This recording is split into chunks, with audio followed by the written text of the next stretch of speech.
May it please the Court, my name is Stephen Turtlelow. I represent Jon Brothers, the appellant, the defendant below.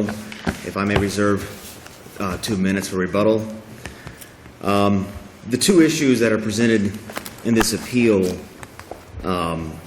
concern the defendant's right to be present for his resentencing proceeding and whether at that resentencing proceeding the court was bound to impose a sentence of nothing in excess. Counsel, let me ask you a question, because I pulled the original file, the 08-1166, and this same argument was made in that case, that he should have been present for the resentencing. Why are we here again? Okay, we're here today. You're referring to the earlier appeal? Yes, where the same issue was raised. Okay. Number one, the appeal in that case, the resentencing has not taken place yet. Is that the appeal from the granting of the $3,800 in which the judge determined that resentencing was required? He did have a general legal sentence. Yes, and you again argue in there that his requiring his presence and the opportunity to be heard that is absolutely was argued in front of this court. It was presented in the brief. It's our position as far as that argument relates to the law of the case argument that was presented by the state. It's our position that number one. And you signed it, this brief. Absolutely, I did. Okay. Absolutely. It's our position that although that argument was made, the issue was not addressed in the trial court's order. At the conclusion of the last hearing, yes, but it was addressed here before this court. It was addressed here. This court affirmed it, and therefore it is law of the case from this court. Well, it is my understanding that law of the case requires the lower court to actually consider the issue on the merits and have that argument. Law of the case is if the appellate court, if something is argued and heard and considered by the appellate court, even if it's a per curiam opinion, it is still law of the case.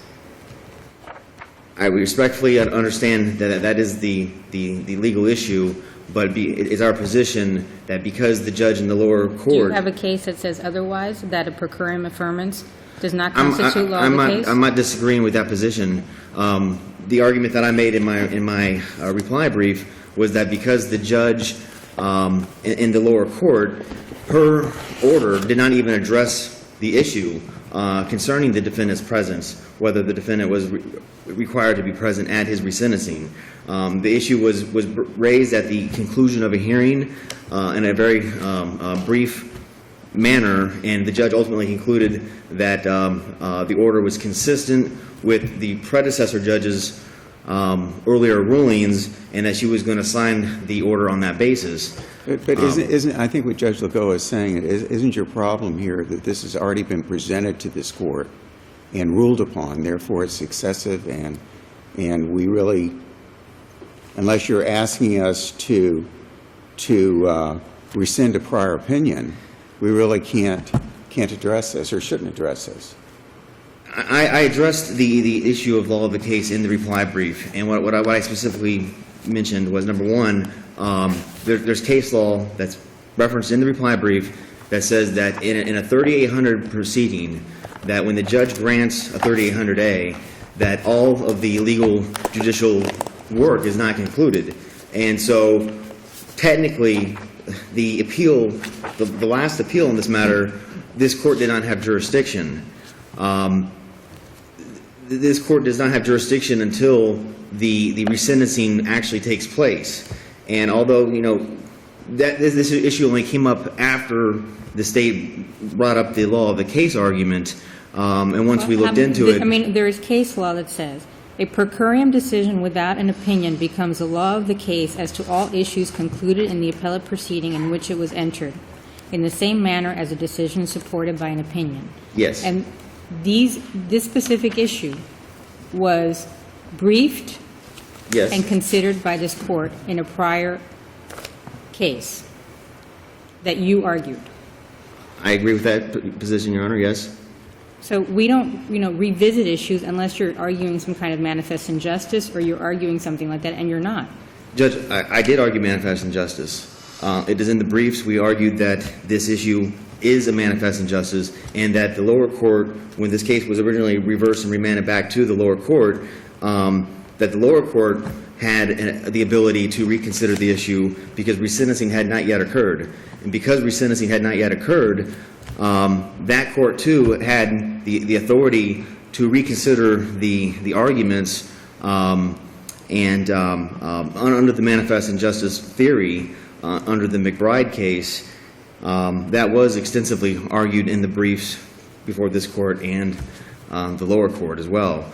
And the reason why we believe that a manifest injustice occurred and the reason why we believe that this court can reconsider the issue is because, number one, the earlier appeal, the two cases that I cited in the reply brief specifically says that this court did not have jurisdiction to consider the last appeal. And the reason is, although the 3800 was granted, the resentencing from that 3800A proceeding had not yet occurred. And until... I'm confused, and I just want to make sure I'm correct on what you're arguing. You're arguing that the last appeal Yes. that you brought here, Yes. that we heard, Yes. we didn't have jurisdiction. Correct. Was that raised at that time? It was not raised by anyone at that time, and the only reason why it was raised now was because the I state... think actually, on page 16 of your brief, in that case, it says this court has jurisdiction to review the lower court's final order. Okay. So, Troublesome doctrine of judicial estoppel. Like I said, these arguments have only been developed after the law of the case argument was raised in the most recent proceedings. Aside from, I will rely on the manifest injustice exception in our brief, and I would like to switch gears to the other main part of the appeal, which is that at the resentencing proceeding, the court was bound to impose a sentence of nothing in excess of the orally pronounced original sentence at the violation of probation proceeding. In other words, when the defendant violated his probation, Judge Pinero sentenced him to 15 years minimum mandatory, and that's it. Subsequent to that, the written judgment and sentence shows that he was sentenced to a 40-year sentence as a habitual violent felony offender. So the transcript would be the best evidence on that. And the transcript shows exactly what I'm saying, Your Honor. It specifically says 15 years as a minimum mandatory, and that's it. And it's our position that the oral pronouncement controls. That's the sentence that was imposed by Judge Pinero. That's the sentence that was orally pronounced. The state has never taken a position that the transcripts were incorrect or that there's a mistake in the transcripts.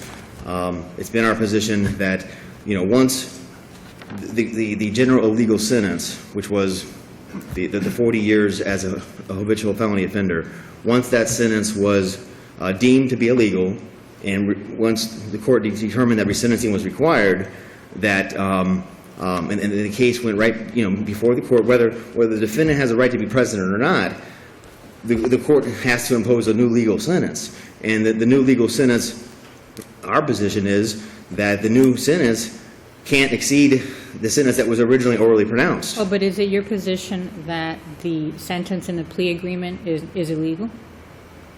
The sentence that's in the plea agreement? Yes, because isn't that what the trial court did? The trial court, at the end of the day, sentenced him pursuant to the terms of the plea agreement. The plea agreement concerns the original plea agreement that was entered into in 1995. That plea agreement said that if the defendant cooperates, provides substantial assistance, and does other things, the state will null pro certain charges and impose a 15-year probationary sentence. He violated, and that plea agreement also said that if he violates the plea agreement in any fashion, or doesn't cooperate, doesn't provide substantial assistance, he will be sentenced as follows. And it sets forth the statutory maximum on each count as a habitual violent felony offender. Are you arguing that the sentence in the plea agreement is illegal?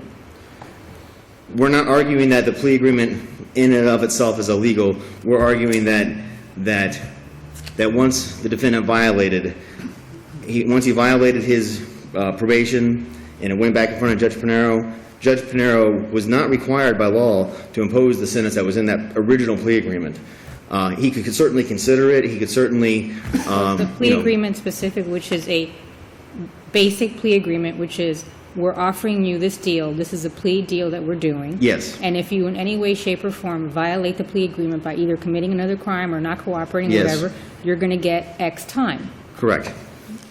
It's our position that a plea agreement that binds a future judge's hands, that is not legal. Okay. That aspect. Okay. And what case stands for that proposition? Because that would be new to Well, me. the cases that are cited in my brief specifically, if I may refer to the brief, there's cases in the brief that.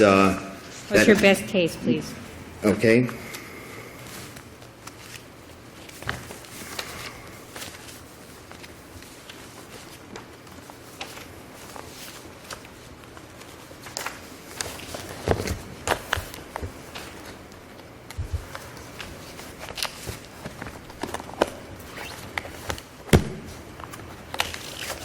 I'll tell you what, you're at the Yes. end of your time, so why don't you think about that Yes. and listening to the state? You can Thank you. multitask and then tell us on rebuttal. Thank you, Here. counsel. Thank you. May it please the court, Richard Poland on behalf of the state. Just Morning. briefly with respect to the first issue, it's clearly the law of the case. This was fully addressed in the appeal in this court in 3D08-1166. It was fully briefed in this court by both parties as far as what the trial court had done leading up to that, even though the trial court did not refer to that in its written order. The transcripts of the numerous legal arguments leading up to the trial court's order in the 3D08 appeal, over and over again, defense tried to raise the issue, I'm entitled to a de novo sentencing, and the transcript portions, which are quoted in the state's procedural history in this case, over and over again have the judge saying, no, you're not, because the plea agreement mandates a specific sentence. There's no discretion about it. It's ministerial. It was embodied in the final order resulting in the 3D08 opinion. And as far as the question about whether there was jurisdiction for the appeal in 3D08, first, no one at that time ever raised it or contested it. This court, through its own three-judge panel, which clearly presumably knows its own jurisdiction and reviews every appeal to determine whether it has jurisdiction, obviously came to the conclusion that it did have jurisdiction, and it did not dismiss the case or dispose of it on the basis of a lack of jurisdiction. It affirmed the trial court's order, which is not a jurisdictional ruling, and that's a binding decision of a three-judge panel, which could only be revisited, if at all, in an en banc proceeding at this point in time. On top of that, the case law that the defense relies on with respect to the lack of jurisdiction back then, a case by the name of Adams versus State, is clearly not applicable and clearly distinguishable, because there what happened was the trial court orally grants a motion, a 3.800A motion, orally, no written order. The question comes up. The judge then permitted the state to file a motion for rehearing, entertain the rehearing, and change its mind. And there was a double jeopardy issue as to what happened during that gap period. So the question was what was going on in that gap period, and that the court did have authority to do what it did. There was no written order. There was no basis for appealing anything at that time which would have shut things off and finalized them. It's clearly a distinguishable Can you case. then address the second point on the imposition of the HVFO? With respect to the second issue, first, as far as what Judge Pinero did on violation of probation in 1999 at the transcript, this, too, is a law of the case issue. It's come up before as well. It's in the 3.850 motion that was filed in 2002, Claim 11, the exact same issue, page 405 of the record. The trial court ruled on it and said legally insufficient and that the proposition of law is, quote, unquote, unfounded. If that had just been merely saying legal insufficiency, I would fully agree that that would not have been a decision on the merits according to this court's case law, but it went further. It said that the proposition of law is unfounded.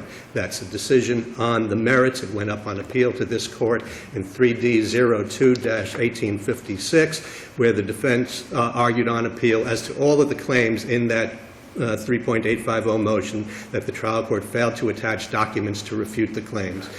If you look at the trial court's order from back then and you look at the defendant's motion referred extensively to transcripts and to an appendix that was attached to it. All the attachments were there. It wasn't necessary for the trial court to attach anything further. So that's law of the case. It was decided on the merits by both the trial court and this court.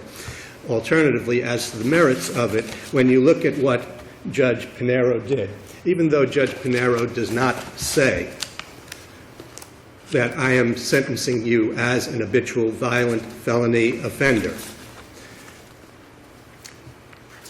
what he does is he addresses the written plea agreement, and he tells the defendant in 2 paragraphs at the end of the violation of probation hearing, he says, you've signed a lot of checks, they've been worthless checks, worthless documents. This plea agreement that you knowingly, voluntarily, intelligently entered into is one document that is not worthless, and I am sentencing you pursuant to that agreement. Quoting the judge, and this is the document having found Mr. Brothers in violation of his probation as per agreement on the part of Mr. Brothers. I'm finding you in violation and revoking you. And the judge also discussed the minimum mandatories that were referred to in that plea agreement.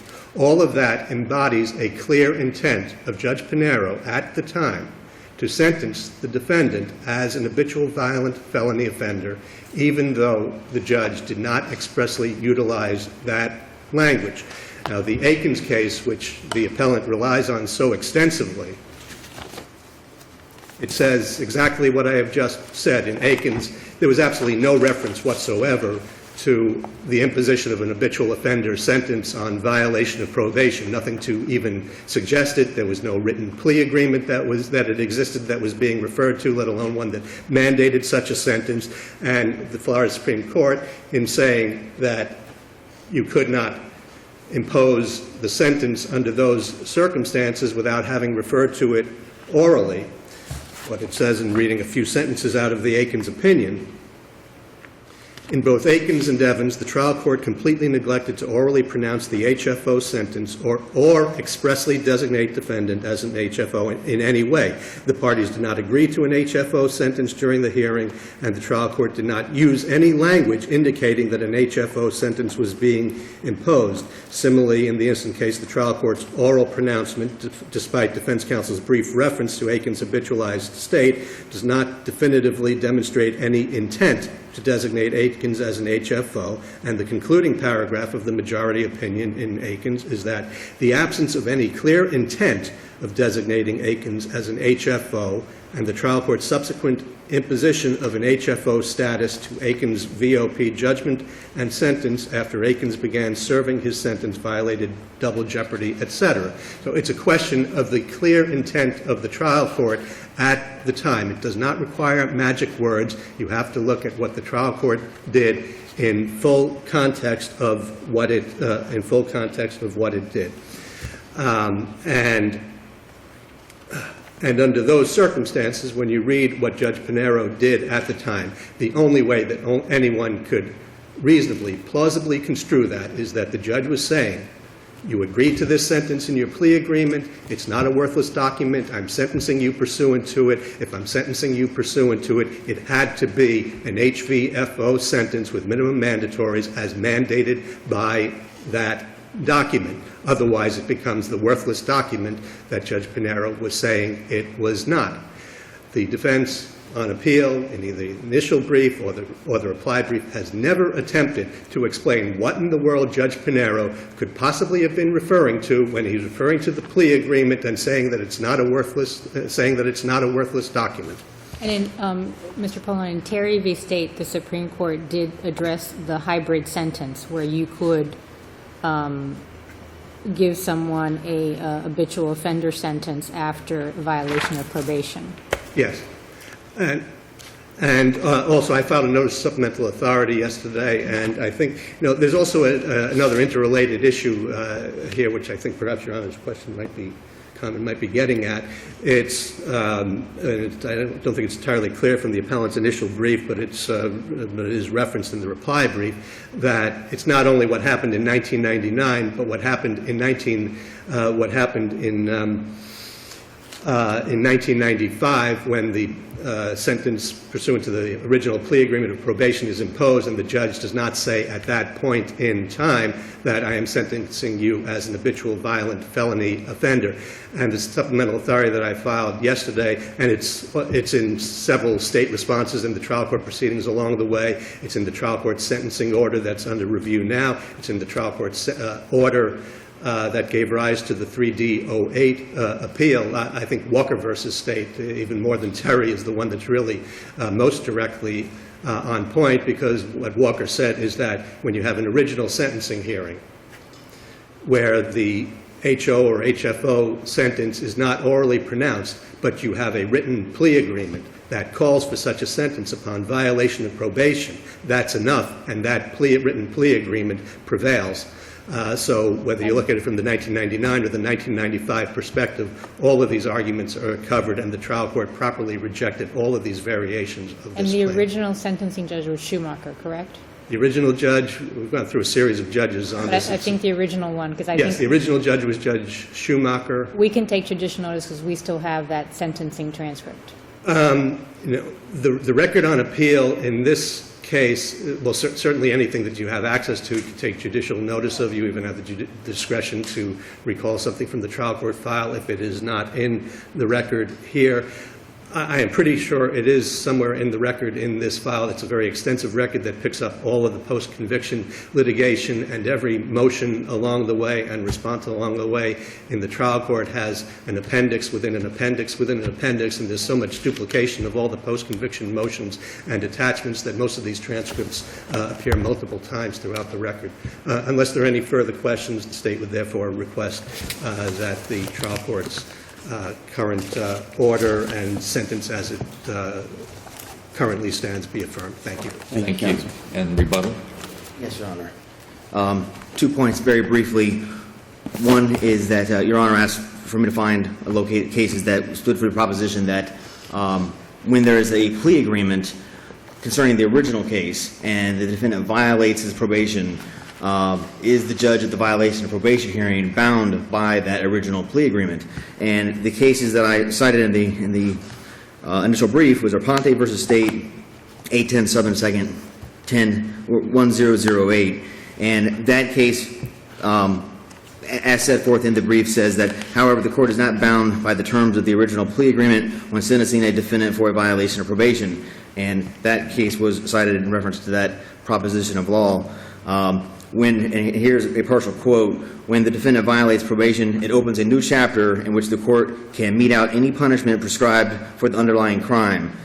And that, again, is citing the Aponte case, and it says see also State versus Segura, ruling that in a violation of probation proceeding in which the judge was determining the appropriate sentence to impose, the judge was not bound to sentence. Right, but that's different than what your argument is, which is that it was per se illegal or wrong for the trial court judge to consider the plea agreement. Well, we never took the position. I mean, that wasn't our issue, that it was illegal. Our issue was that when the judge was going to impose the new sentence at resentencing, that you know, the oral pronouncement should be the sentence, that the court should impose no sentence that exceeds the oral pronouncement, which was, you know, 15. You don't have a case that says that the trial court cannot consider and follow the original terms of the plea agreement. I don't have a case that says they can't consider it, and it's our position that the court could consider it, but was not bound. The court's hands were not bound to impose that sentence. And the second point I just want to make briefly was that concerning the Akins case, it's our position that the Akins case is right on point 100%, and that it stands for the proposition that the oral pronouncement controls. And it's not our position that the Judge Pinero at the violation of probation proceeding, that he merely left out the words habitual violent felony offender. He left out the words 40 years in prison. That's a significant difference than, I mean, he didn't just merely leave out habitual offender. He left out the 40 years. He said 15 years at minimum mandatory, and that's it. And subsequent to, you know, immediately after that, defense counsel said, is that as a habitual offender, judge? Defense counsel asked, you know, because it did seem unusual, and the judge, there was no comment, no response. So at the conclusion of the violation of probation hearing, the only thing defense counsel and the defendant knew was that the judge said 15 years and that's it. And then, subsequent to that, at some later date, the written sentence comes out, and the written sentence shows 40 years as a habitual violent felony offender. And we've been trying to undo that ever since. Right. And in conclusion? In conclusion, Judge, we rely on our briefs. We rely on the Akins case for the second position, the second issue contained in our briefs, that the oral pronouncement was the maximum sentence that could be imposed upon resentencing, and that under McBride, this court has the authority and the discretion to reconsider the first issue concerning whether the defendant had a right to be present at his resentencing under the theory that it was a manifest injustice not to have him present. Thank you, counsel. Thank you. Thank you both, gentlemen.